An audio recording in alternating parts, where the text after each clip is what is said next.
Welcome to this strategy-rich edition of The One Thing podcast, hosted by Ron Sheets. On each episode, Ron introduces you to the amazingly successful entrepreneurs from his Rolodex who reveal the simple truths behind the one marketing strategy they rely on to produce extraordinary results. Each episode is guaranteed to expose you to a proven approach for producing high-value and highly profitable business. Welcome to this episode of The One Thing podcast. Hello, everybody. Ron Sheets again with another episode of the One Thing Business Podcast. So welcome. I have with me today a gentleman that I met about a month ago from the time of recording this podcast in Huntington Beach, California. Our meeting was by happenstance. I happened to be there producing the audio video for an event for a group of attorneys. It was actually an office where it was a training and a team building event for this particular law firm. The gentleman that I'm having introducing you today, Illens Dort, was the speaker or presenter or trainer, all of the above. I will tell you what I know of him and what I saw and witnessed. So a couple of things. Number one, Illens is a student, not necessarily student only, but also a teacher of the John Maxwell principles in business and growth and personal advancement and that type of thing. And if you're not familiar with John Maxwell, I'm sure he'll fill us in on that. The other, which you should be more familiar with, is a gentleman by the name of Dr. Robert Cialdini. And if you're familiar with these two books, there is a third, which is, I believe the title is Yes. If you correct me if I'm wrong on that, I think it's Yes. But you should be familiar with Dr. Robert Cialdini. And Illens is as I understand it, a Cialdini certified, I'm going to read it so I get it right. He's a Cialdini certified professional and a founding member of the Cialdini Institute. So it's an understatement to say this man knows what he's talking about. So I want you to grab a paper and pencil and take notes. Fortunately, it's being recorded, so you'll be able to go back on it. So first of all, Illens, thank you very much, sir, for joining us today. It is my pleasure, Ron, and thank you. It is a privilege and also an honor for me to be on your podcast. Let me share this with your audience, and they know you very well, but they will also appreciate that as well. During our time in California, a couple of things that I observe about you. One of them is you're a continuous learner. Because you care about people.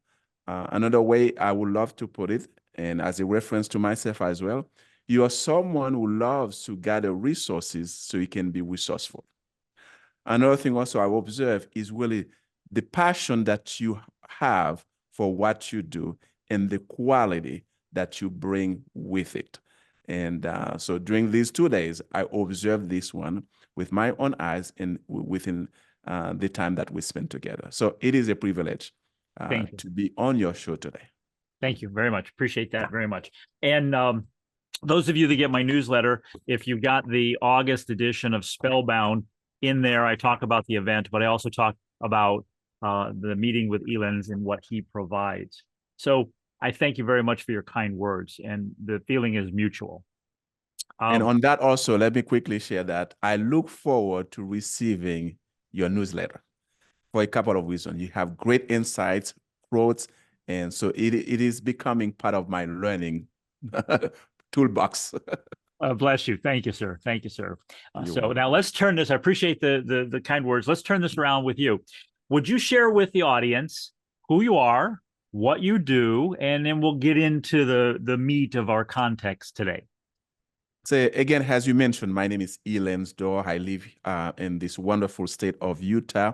A little bit of background. I was born and raised in Haiti, but I've been in Utah for almost 38 years. So my upbringing and also coming today with this wonderful country, United States, and I was able really to combine the lessons I learned from my parents.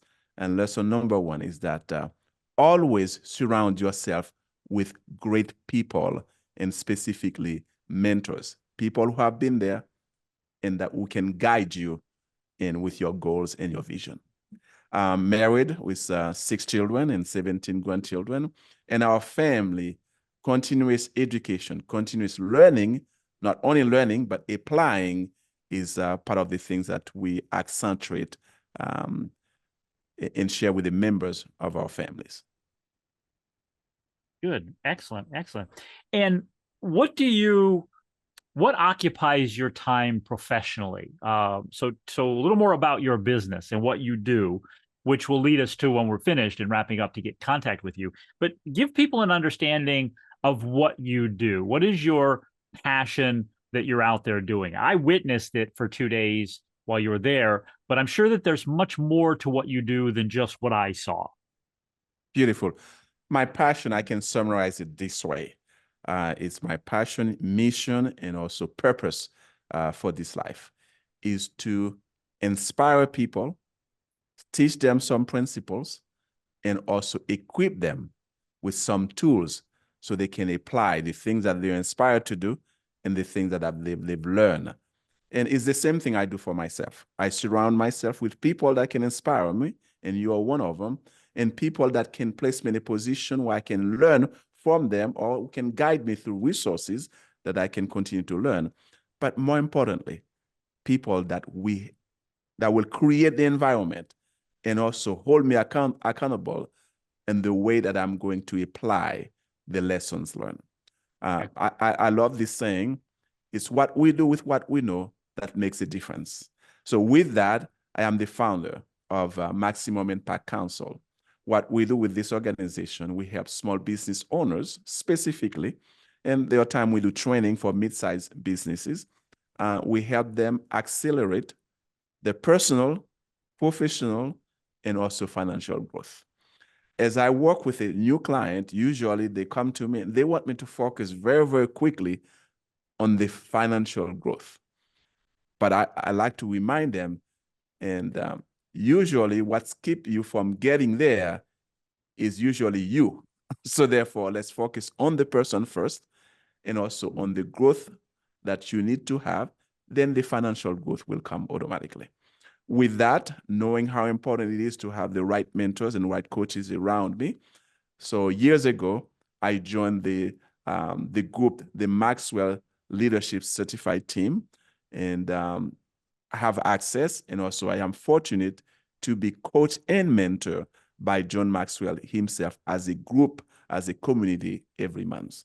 And in last year, when they were building the Cialdini Institute, Dr. Cialdini very well, and the people who know him know how powerful he is as a person, and also how powerful the content he has in his books, the content has on people. So it didn't take me long to say yes. So as of today, I am, as you mentioned at the beginning, I'm a professional certified person with John Maxwell, a founding member. But these are the titles. But the key is that master the 7 principles of influence and how we can use them to help people grow personally, professionally, and financially. Yeah, with John Maxwell, we focus on several areas. One of them is leadership, and the other one is communication. Another one is also the DISC personality assessment, and these are the things that I help my clients with. And also, as you may remember, I am an author. I published 2 books. One is a self-help book called Thinking and Acting with a Compassionate Heart. And the other one is the 5 Secret Fears of Failing in Business. More importantly, how we can overcome them. And I love to learn, I love to write, and I love to do. So I'm in the process of writing a few more books. We're all, for me, writing books is an outlet of expression and getting it down and captured. And so I appreciate that. And I was fortunate to be gifted. He gifted me his 2 books. I have to tell you, I have not started reading them yet, but they're on the stack next to the chair, ready to read. And when I do read them, I will let people know more about them. And it's interesting. Illens said something to me when he gifted the books to me. He said, "I will know when you read them because you will call me." That is so true. That is so true. So, which that in itself, ladies and gentlemen, is a lesson in and of itself for marketing, because now I'm intrigued that they gained higher level in the stack of reading material and so forth. So good. Illens, thank you very much. Let's welcome. dig in with the time that we have. What, we all want to find the magic pill, the silver bullet, call it what you will, that will catapult us to ultimate growth. You made the comment that when you start working with clients, they immediately want to, go after the financial growth. However, we know that the financial growth really is a residual of other things that we do. So that being said, what would you advise people on? What's the one thing that you would give direction on and tell the folks that are watching and listening that they can be doing, should be doing? Very great question, right? As you and I know very well, there's not a bulletproof things out there.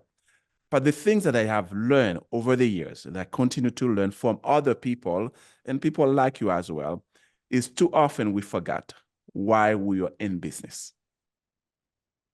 If there is one thing, I will have to say this one, is to remember life and business, they are about people and about relationship. So if we remove people from any equation in this life, the equation cannot be balanced. Simon Sinek put it this way: if you don't understand people, you don't understand business. And in my book, I put it this way: businesses are created by people, businesses are created for people, and businesses are people, right? Do you know any business that doesn't meet this definition? Someone, it could be one person, created that business. But that person created that business to help solve a problem that someone else has. So they created this business for that person. And businesses are people. Sometimes we try to separate this. Well, it's an entity. Yes, it is an entity. We understand that in the legal form of it. But this entity, inside of that entity, is people. Yeah. Right? So it's our ability to understand how to work with people, how to serve people, how to build connection with people, how to relate to people, how to serve people. So while we were saying it's one thing, but it's a one thing that encompasses a lot of other things, right? Right. So yeah. Right. And a lot of great axioms. And the one that I teach, the one that I articulate, which is along the same lines of what you're saying, is that people do business with people, not with businesses. And one of the challenges that I see having become more difficult to overcome and to combat, from my perspective, and probably from yours, is that with the advancements in technology, businesses seem to be becoming more disconnected and distant from their clients and trying to automate. In fact, in the August issue of my Spellbound, the opening article was "Out of order comes chaos," which is a reverse of "out of chaos comes order." Yep. But one of the things that I've experienced in my own life, in my own profession, is that it seems to be the more order we try to put into things, the more distance it makes us from the people we're actually serving and selling, and it makes things more chaotic. As an example, I hear a lot, and with online, digital advertising, digital marketing, and that, it is a great tool by which to reach a large audience and produce a lot of attraction, of bringing people to us. However, again, people do business with people, not with businesses, is where I see a breakdown, and I would appreciate your feedback on this. there's a breakdown in not then getting back to the core level of relationship and trust building, as opposed to, hey, we offer this product, we want to advertise this product, we don't want to have any contact or communication with the client, we just want them to send their money and we'll send them the product. I mean, do you find that to be happening as well? That is correct. That is correct. It's because that they make that mistake from the beginning, not remembering, and I'm not saying not knowing. So at some point they knew it, right? Yeah. Not remembering the purpose of business, right? It doesn't matter what technology or tool, all these things are very, very good. They help us do what we need to do.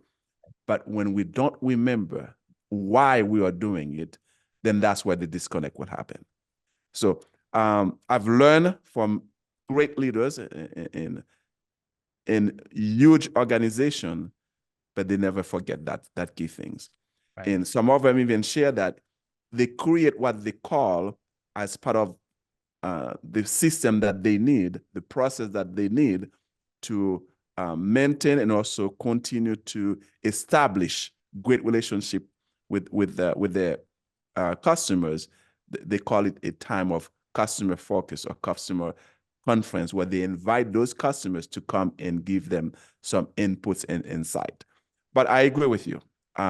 We see it, we will continue to see it, but I can promise you, these businesses that do not go back to the beginning, to the fundamentals, that business is for people and is people, at some time they may grow, but they may experience a huge failure as well. Right, right. And I'd like to tie back to the event that we met at, where it was a small group, maybe 30, 40 people. Yep. And one of the things that having grown up and been exposed to live entertainment, both as a magician, a professional magician, and a professional comedy hypnotist as I have been, one of the things that I was fortunate with a mentor that taught me, and this is something I observed about you in presenting to that audience we were there together with, and that is that there may be 40 people in the audience, but you're not talking to all 40 people. You're talking to one person and one person and one person.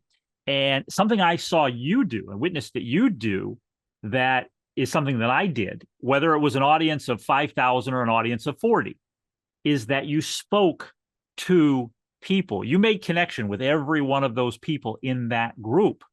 And not to take away from your talent or your skill or your ability, people came away going, I enjoyed that. I learned a lot from that. And I really like that guy. Again, not because you're not a nice guy, but because you connected with them on a personal level and they felt comfortable. Whereas my wife is an elementary teacher, and in the state we're in Ohio, they have what's called Common Core, and it's a standard of stuff that has to be taught. And I liken it to this, is that my wife as a teacher before a group of 38 students has this content she has to teach. And they want her to just like spit this out over the audience, over the class, and have it just disseminate down upon them and just get absorbed. As opposed to, we know when you connect with 1, 2, 3 in each individual, it has a greater impact. It has a greater influence and persuasion to learn what is learned. So that was one of the things that I noticed about you when you present, is that, yes, you're talking to the group, but you really were talking to each individual person in how you went about doing that. And I think that's a superpower that you have that people need to understand. I say a sale is made one person at a time, whether that sale is teaching them something or selling them a product or a service. So, and thank you for sharing this one. And this will stem from the fact that I care about people. I love people. I care about people. And one thing also that just came to my mind while you were sharing this one, I've learned through that process. When you're talking and you're making connection with that one person, and the other people in the audience, they are waiting for their turn. So they're not gonna disappear because they are waiting for their turn. I know he's gonna come to me and make a connection with me, and I'm waiting for my turn. That just came to my mind right now. So the audience stays with you because they know you are with them, you care about them, so they are waiting for that specific time. It's gonna be my turn because he's making connection with that person. It's gonna be my turn, and that allows them to stay with you. Yeah. Another thing also I've learned, if I have a minute to share this, Absolutely. through that process is that through a lot of training process and the heart and observation, I've learned that I call it a triangle. One, talking about speaking or training or teaching, you need to know your materials, right? So you don't get distracted in your mind. What's going to come next? What's going to come next? So great trainers and speakers like you, we spend time making sure we understand we master our content. But we know also it's not content that we're going to teach. Right. It's people who are going to teach. Then I always say, so this is the first element of the triangle. Know your content, and then know your audience, and then find ways to connect with the audience because you need them to connect with you so they can connect with the content. If you miss that, then the triangle is not working. You're not gonna have that. Let me share another example. A couple of years ago, it was when the pandemic was getting better. A dear friend of mine, Joseph Greeny, who is one of the owners of the Vital Smart, and some of the books that they publish is Crucial Conversation. A lot of people know about that. But he has himself a wonderful academy.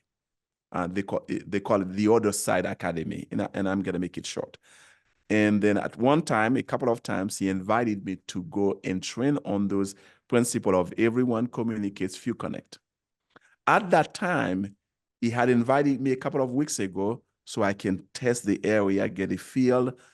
And then when I was to go to teach, he was not in town, but he said, Illens, you will do well. But what I did, not only while I was there, Ron, I prepared the material. It's a material that I know very well, but I prepared for them. And while I was in my room at home, I was thinking, I said, a little bit of background. The Other Side Academy, they have people who've been in jail, right? They are people who have tough situation, but they are trying to not only rehab them, re-educate them so they can reintegrate them to the point they can sponge of the past the right way. So these are not the people in a way that I grew up with, right? I cannot say that I've been there, I know how to do it, thing like this. But I know there was something. I was done with the material. I felt in my heart I was not connecting with them. Right. Right. Ron, I spent 1 hour pondering. Put the material aside, pondering. How are you going to connect with you? And the thought came to my mind, Illens, remember, they are people. And through the process of driving there, all the thoughts came to my mind and the action I needed to take one by one. Just before I entered the building, I saw one. He said, where are you going? I said, I'm going to the academy. He said, oh, I am a student at the academy. My friends, let's work together. When I get there, they were playing basketball. I went to the group and talked. In my mind, I was going to meet individuals. So every time, every step where I was able to meet them, I made a connection. My friend, that was really the key element to make that presentation a success. By the time I stood in front of them, they knew it was someone who cares about them, who had just demonstrated to them that he cares. Yeah. Yeah. I don't want anybody to miss the key point there that you make, is that we all communicate, few connect. And yes, that's critical. Yeah. So excellent. Well, I want to keep an eye on the clock here and respect your Okay. time and everyone else's time. Any last words of wisdom that you would want to impart before we wrap this up? So a couple of things. One of them, and I observe that in my business and as a person, and also with people that I work with and coach and train. There are one or two things part of our business that sometimes we don't want to do. It's just like eating your broccoli, if we can put it this way. And I will observe, usually these are the things, or this is the things that can keep us the business from going to the next level. So I've told myself, okay, if that thing is something that really is important to your business, but you don't have the passion, either you delegate it to someone or you tackle it. But the last thing I'm going to share with you, that when that came to me, it was really an inspiration to me, and also a revolution to the way that I see things. There are two fundamentals, primary resources that are given to us in this life. Only two. But I call them fundamental, primary, and universal, meaning it doesn't matter where you are in this world, these two resources are for us. But the beauty of that, we did not create these two resources. They were created before us and for us. But I'm going to share with the audience what these two resources are and why they are important. Number one is not a level of important one, but I'm going to start with this one. I call it natural resources, Ron, meaning the air, the water, the earth, the plant, the animals. When you think of it, these are the things that we did not create. Human beings did not create them. I'm a person of faith. I will say that God created them for us and even before us. And the other one is the one that we started with from the beginning of the show. It's people. I don't like to call it human resource, so that might dilute the meaning in the people. Ron, it is so powerful. Once we understand that in life, in relationship, in business, when we are facing tough situation, as business owners, we know these things are real. When we are facing tough, critical situation, then we can remember that. You know what? All we need to know is how to leverage these natural resources and how to leverage people resources, how to connect with them, how to leverage them, how to use them to do good. Then the step will come, the inspiration will come.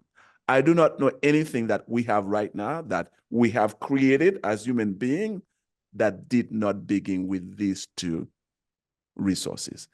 I am sitting right now with a table. It's a wood table. Someone went and cut the tree, take the wood, and form the table. But they do it so the table can serve me and you, and they do it also using some other people's skills around them to create that. These two resources, they are primary, universal, and fundamental, and we need to remember them. These are the two things that I will share with you at this moment. Very well said. Very well said.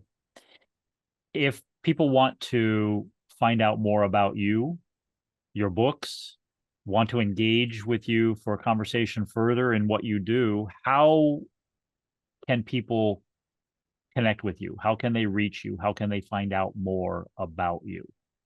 3 ways. One is my phone number, 801-687-2199. I'll repeat, 801-687-2199. It's a direct connection with me.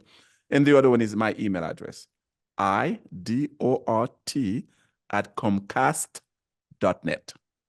Another, they can go also to my site, Max Impact Council, CIL.com. That's another way that they can get hold of me. And my books also are on Amazon. If they want to get a copy this way, that would be great. These are the ways that people can get in contact with me. Excellent. Excellent. And I will point out as we conclude to the audience is what you have listened to in the last 20, 25 minutes that we've been together is that Illens practices what it is that he teaches. So the first thing that you noticed about him when we started is what we would refer to as his accent. Now, he to himself doesn't have an accent, but you would have noticed his accent. And this is something, again, that I'll leave you with in regards to we all communicate, few connect, is that he understands, and it's something that I learned, formality, but he understands that his speech may not be easily understandable by others. So what does he do? He speaks slowly. He speaks articulately. If you listen to a lot of people that communicate and talk, they talk fast. So what are they doing?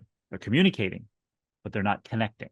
So a piece that I wanted to point out there about that, and it's not a criticism to you, Illens, but no, it's a plus. It's a great observation. Yes, and is that you take your time and until you connect. So with that said, thank you, sir. I really do appreciate the time that you've invested, the wisdom that you've shared. And if anybody has any questions, he's given you direct contact to be able to reach out to him. So as I always say, these are recorded for a reason, and that is so that you can go back and learn again and learn again. You never pick up all that you can pick up the first time through. We forget more than we remember. So by all means, back this thing up, go through it again with a pen and a paper and take down new notes, because the second, third, and fourth time you go through it, you will have a different perspective of where you're at that moment in your time. So again, sir, thank you very much for your time. For everyone out there, thank you for joining us. My name is Ron Sheets. This has been the One Thing Business Podcast. Go out, be safe, and be successful. Thank you. Thank you. Thanks for tuning in. I'm sure you got a lot from this episode. Join Ron and his next guest here on the One Thing Podcast.